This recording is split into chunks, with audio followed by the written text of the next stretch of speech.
అందరికీ నమస్తే అండి. Iran versus Israel and America మధ్య జరుగుతున్న యుద్ధం 20వ రోజుకు చేరుకుంది. యుద్ధం మరింత ముదిరింది, పీక్స్కి వెళ్ళింది.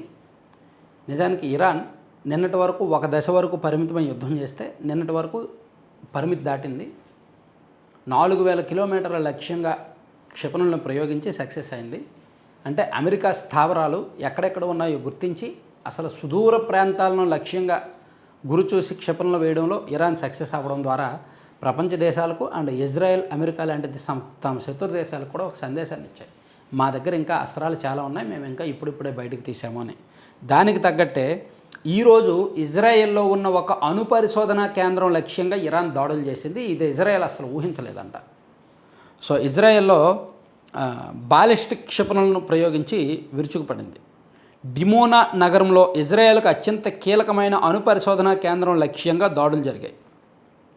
అయితే ఎలాంటి నష్టం జరగలేదు, కానీ ఆ పక్కనే ఉన్న పౌరుల నివాసాల మీద కూడా, అంటే ఆ సరౌండింగ్లో ఒక 100-200 కిలోమీటర్ల పరిధిలో పౌరుల నివాసాలు ఉన్నాయి. అందులో ఒక 100 మందికి పైగా గాయపడ్డారు అని చెప్తారనమాట.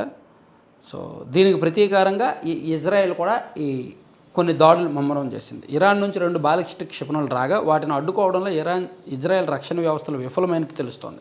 ఈ క్రమంలోనే ఆరాత్, డిమోనా నగరాల్లో నివాస ప్రాంతాలపై క్షిపణులు పడ్డాయి. దీంతో పెద్ద ఎత్తున మంటలు చెలరేగ్గా భవనాలు పూర్తిగా ధ్వంసమయ్యాయి. ఆరాత్లో జరిగిన దాడిలో 88 మంది, వారిలో 10 మంది పరిస్థితి విషమంగా ఉంది.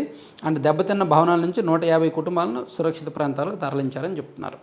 సో ఇప్పటి వరకు ఒకలా ఉంది, ఇప్పుడు ఇంకా సామాన్యుల జోలికి కూడా వెళ్తున్నారనమాట.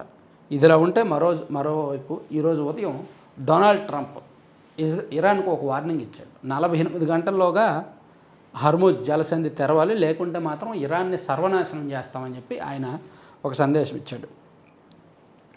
ఇరాన్ పవర్ ప్లాంట్స్ను పూర్తిగా నాశనం చేస్తాము అని చెప్పి ఆయన చెప్పాడు. సో ఎందుకంటే హర్ముజ్ సముద్ర మార్గంలో సుమారుగా 20%, ప్రపంచ చమురు రవాణా మొత్తం మీద ఒక 20-25% వరకు ఈ హర్ముజ్ జలసంధి ద్వారానే జరుగుతుంది.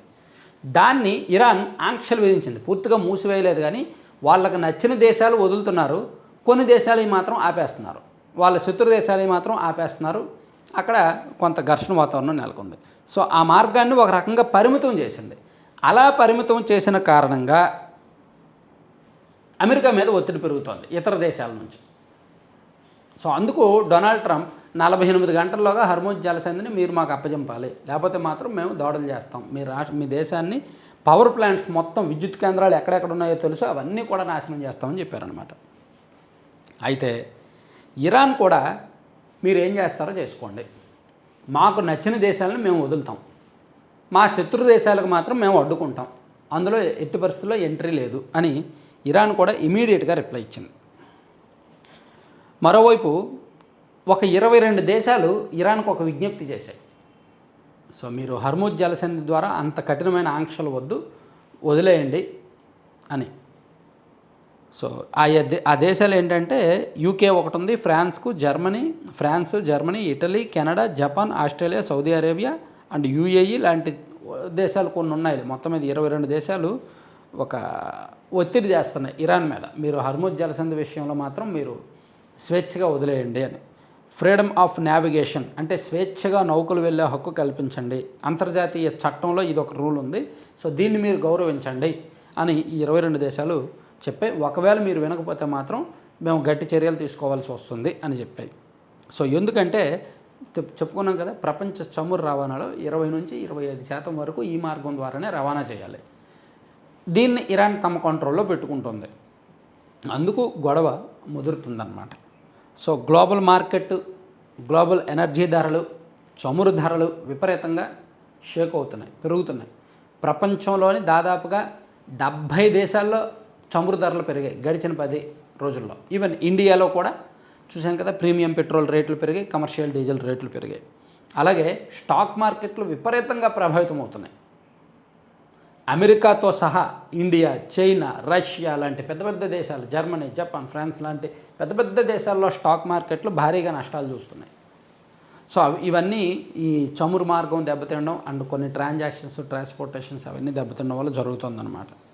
సో ఇది ఈ మార్గం బ్లాక్ అయితే పెట్రోల్ డీజిల్ ధరలు పెరుగుతాయి, ఆర్థిక వ్యవస్థ ఇబ్బంది పడుతుంది, అవన్నీ మనం చెప్పుకున్నదే కదా. ప్రస్తుతానికి ఇండియా అయితే ఈ వార్నింగ్ ఇచ్చిన 22 దేశాల్లో లేదు, కానీ ఇండియా మరో మార్గంలో ఇరాన్ మీద ఒత్తిడి తెచ్చే ప్రయత్నం చేస్తోంది. అండ్ యూఏఈ అంటే ఈ గల్ఫ్ దేశాలతో కూడా ఇండియా ఎప్పటికప్పుడు టచ్లో ఉందన్నమాట.